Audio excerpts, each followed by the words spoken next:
तुमच्या 6 बहिणी मी वागवतोय चांगल्यानं म्हणे हो, मग हिलाही मी वागवेल, हिचे मुलं झाले की मी तुम्हाला देऊन देईल, तुम्ही मारून टाका. म्हणजे तात्पुरतं संकट गोड बोलून सावरून घेतलं. लक्षात ठेवा, एखादा मनुष्य क्रोध झाला म्हणून आपण ते क्रोधी होऊ नये. एकाच घरच्या मुलींना दिल्या तर त्यावेळेला मुली पळून नेत असं ते राक्षस लोक. म्हणून सज्जनाच्या घरी आपल्या मुली सुखाने राहतील म्हणून एकाच वसुदेवाला 7 मुली दिल्या.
केलं आणि स्वतः घोडा हाकलतोय.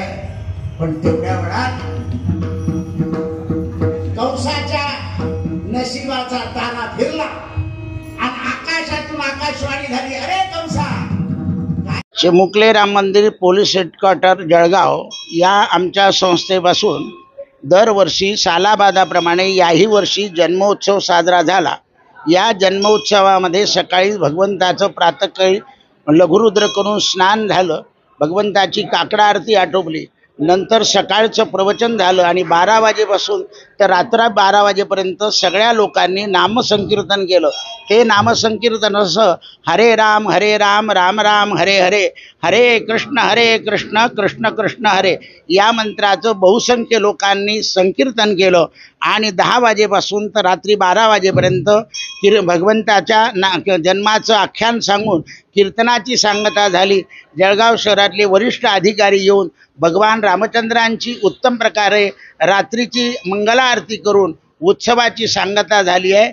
या उत्सवाचा सगळ्यांनी एकच उपदेश घ्यायचा की आपल्या मनातला अहंकार सोडून समाजामध्ये देशामध्ये दृष्ट प्रवृत्तीचा नाश करावा आणि सदप्रवृत्ती वाढवावी आणि सगळे सुखाने गुण्या गोविंदाने राहावे, हीच भगवान गोपालकृष्णांच्या चरणी हीच विनंती. जय जय रघुवीर समर्थ.